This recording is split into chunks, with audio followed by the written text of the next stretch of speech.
Josué, capítulo 3. De manhã bem cedo, Josué e todos os israelitas partiram de Sitim e foram para o Jordão, onde acamparam antes de atravessar o rio. 3 dias depois, os oficiais percorreram o acampamento e deram esta ordem ao povo: quando virem a arca da aliança do Senhor, o seu Deus, e os sacerdotes levitas carregando a arca, saiam das suas posições e sigam-na. Mas mantenham a distância de cerca de 900 metros entre vocês e a arca. Não se aproximem. Desse modo, saberão que caminho seguir, pois vocês nunca passarão por lá. Josué ordenou ao povo: santifiquem-se, pois amanhã o Senhor fará maravilhas entre vocês. E disse aos sacerdotes: levantem a arca da aliança e passem à frente do povo. Eles a levantaram e foram na frente. E o Senhor disse a Josué: hoje começarei a exaltá-lo à vista de todo Israel, para que saibam que estarei com você, como estive com Moisés. Portanto, você é quem dará a seguinte ordem aos sacerdotes que carregam a arca da aliança: quando chegarem às margens das águas do Jordão, parem junto ao rio. Então Josué disse aos israelitas: venham ouvir as palavras do Senhor, o seu Deus.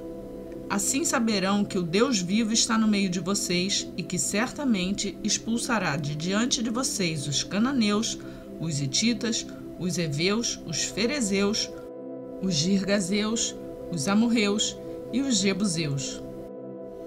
Vejam, a arca da aliança do soberano de toda a terra atravessará o Jordão à frente de vocês. Agora, escolham 12 israelitas, um de cada tribo. Quando os sacerdotes que carregam a arca do Senhor, o soberano de toda a terra, puserem os pés no Jordão, a correnteza será represada e as águas formarão uma muralha. Quando, pois, o povo desmontou o acampamento para atravessar o Jordão, os sacerdotes que carregavam a arca da aliança foram adiante. O Jordão transborda em ambas as margens na época da colheita. Assim que os sacerdotes que carregavam a arca chegaram ao Jordão e seus pés tocaram as águas, a correnteza que desceu parou de correr e formou uma muralha a grande distância, perto de uma cidade chamada Adã, nas proximidades de Zaretã. E as águas que desciam para o mar de Arabá, o mar salgado, escoavam totalmente. E assim o povo atravessou o rio em frente de Jericó. Os sacerdotes que carregavam a arca da aliança do Senhor ficaram parados em terra seca, no meio do Jordão, enquanto todo Israel passava, até que toda a nação o atravessou pisando em terra seca.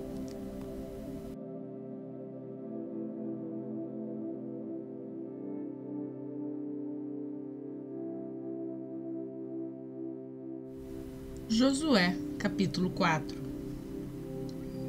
Quando toda a nação terminou de atravessar o Jordão, o Senhor disse a Josué: escolha 12 homens dentre o povo, um de cada tribo, e mande que apanhem 12 pedras no meio do Jordão, do lugar onde os sacerdotes ficaram parados. Levem-nas com vocês para o local onde forem passar a noite. Josué convocou os 12 homens que escolhera dentre os israelitas, um de cada tribo, e lhes disse: passem adiante da arca do Senhor, o seu Deus, até o meio do Jordão. Ponha cada um de vocês uma pedra nos ombros, conforme o número das tribos dos israelitas. Elas servirão de sinal para vocês. No futuro, quando seus filhos perguntarem: que significam essas pedras? Respondam que as águas do Jordão foram interrompidas diante da arca da aliança do Senhor. Quando a arca atravessou o Jordão, as águas foram interrompidas. Essas pedras serão um memorial perpétuo para o povo de Israel. Os israelitas fizeram como Josué lhes havia ordenado. Apanharam 12 pedras do meio do Jordão, conforme o número das tribos de Israel, como o Senhor tinha ordenado a Josué, e as levaram ao acampamento, onde as deixaram. Josué ergueu também 12 pedras no meio do Jordão, no local onde os sacerdotes que carregavam a Arca da Aliança tinham ficado, e elas estão lá até hoje. Os sacerdotes que carregavam a arca permaneceram em pé no meio do Jordão até que o povo fez tudo o que o Senhor ordenara a Josué por meio de Moisés. E o povo atravessou apressadamente. Quando todos tinham acabado de atravessar, a arca do Senhor e os sacerdotes passaram para o outro lado diante do povo. Os homens da tribo de Ruben, de Gade e a metade da tribo de Manassés atravessaram preparados para lutar, à frente dos israelitas, como Moisés os tinha orientado. Cerca de 40.000 homens preparados para a guerra passaram perante o Senhor, rumo à planície de Jericó. Naquele dia, o Senhor exaltou Josué à frente de todo Israel, e eles o respeitaram enquanto viveu, como tinham respeitado Moisés. Então o Senhor disse a Josué: ordene aos sacerdotes que carregam a Arca da Aliança que saiam do Jordão. E Josué lhes ordenou que saíssem. Quando os sacerdotes que carregavam a Arca da Aliança do Senhor saíram do Jordão, mal tinham posto os pés em terra seca, as águas do Jordão voltaram ao seu lugar e cobriram como antes as suas margens. No 10º dia do 1º mês, o povo subiu do Jordão e acampou em Gilgal, na fronteira leste de Jericó. E em Gilgal, Josué ergueu as 12 pedras tiradas do Jordão.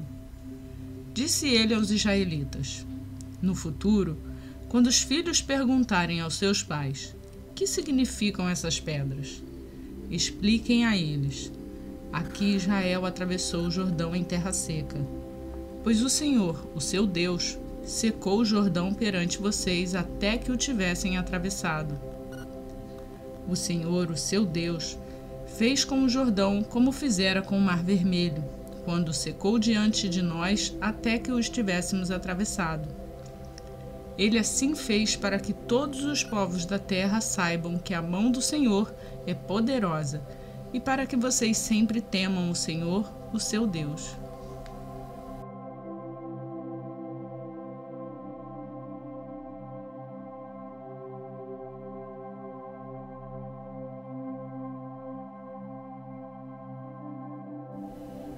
Atos dos Apóstolos, capítulo 9.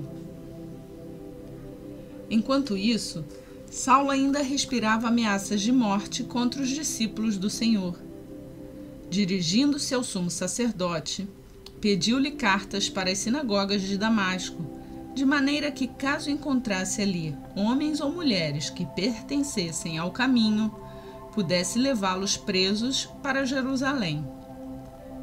Em sua viagem, quando se aproximava de Damasco, de repente brilhou ao seu redor uma luz vinda do céu.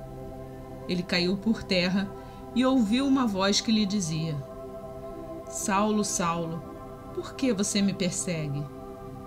Saulo perguntou: Quem és tu, Senhor? Ele respondeu: Eu sou Jesus, a quem você persegue. Levante-se, entre na cidade, alguém dirá o que você deve fazer. Os homens que viajavam com Saulo pararam emudecido. Ouviam a voz, mas não viam ninguém. Saulo levantou-se do chão e, abrindo os olhos, não conseguia ver nada. E os homens o levaram pela mão até Damasco. Por 3 dias ele esteve cego, não comeu nem bebeu. Em Damasco havia um discípulo chamado Ananias. O Senhor chamou numa visão: Ananias? Eis-me aqui, Senhor, respondeu ele. O Senhor lhe disse: Vá à casa de Judas, na rua chamada Direita, e pergunte por um homem de Tarso chamado Saulo. Ele está orando. Numa visão, viu um homem chamado Ananias chegar e impor-lhe as mãos para que voltasse a ver.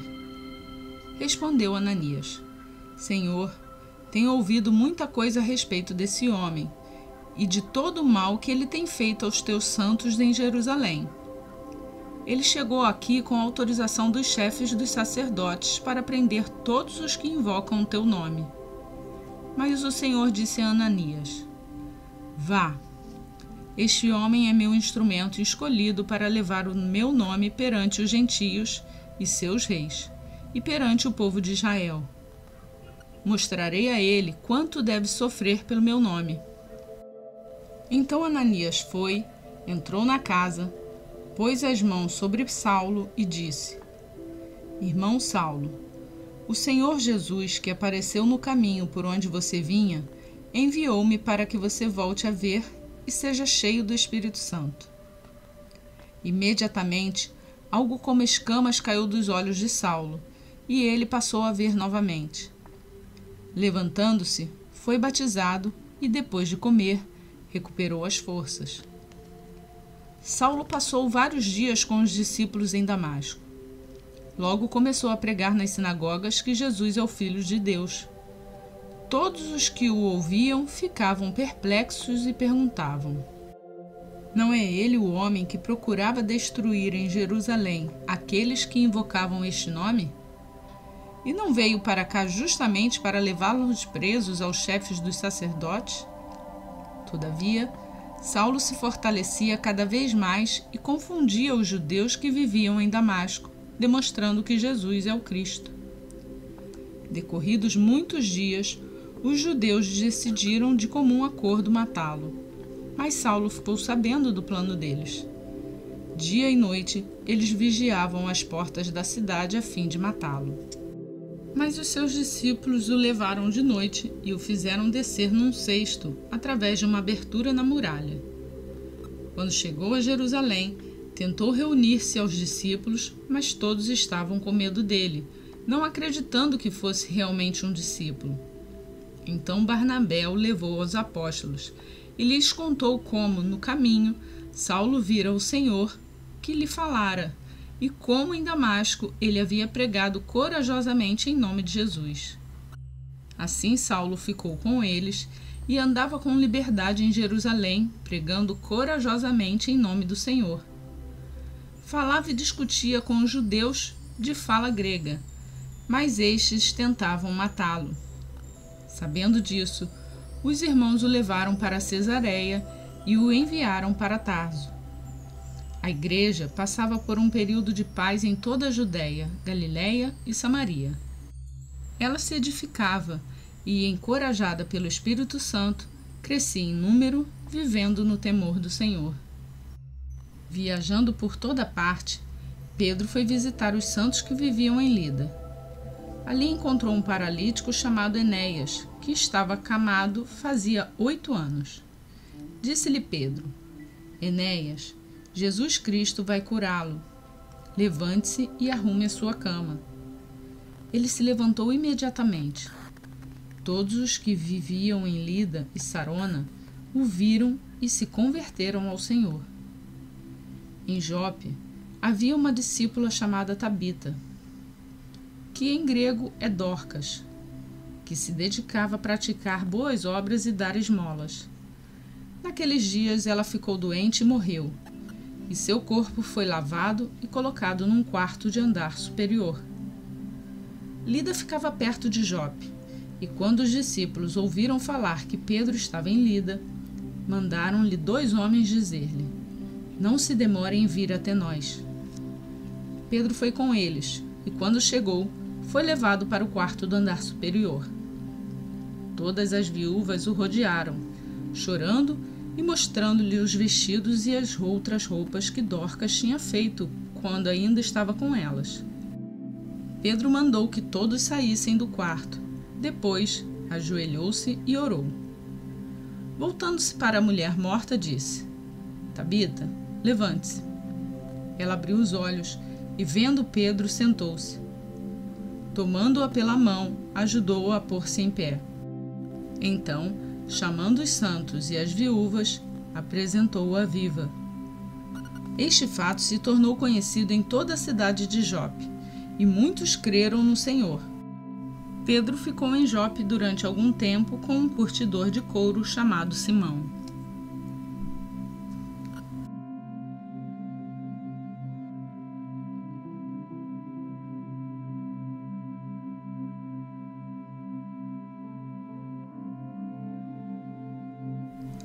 Hoje concluímos a leitura do dia 98 do Plano de Leitura Bíblica. Para você que nos segue, eu peço aquele like no vídeo para nos ajudar a fazer essa palavra chegar a outras pessoas. Você também pode compartilhar essa palavra. E se você é novo aqui no canal, se inscreva e ative o sininho para ser notificado sempre que um novo vídeo for postado. Eu fico por aqui, obrigada por acompanhar o canal e nos siga nas redes sociais de Facebook e Instagram. Que Deus abençoe o seu dia e até amanhã, se assim Ele nos permitir.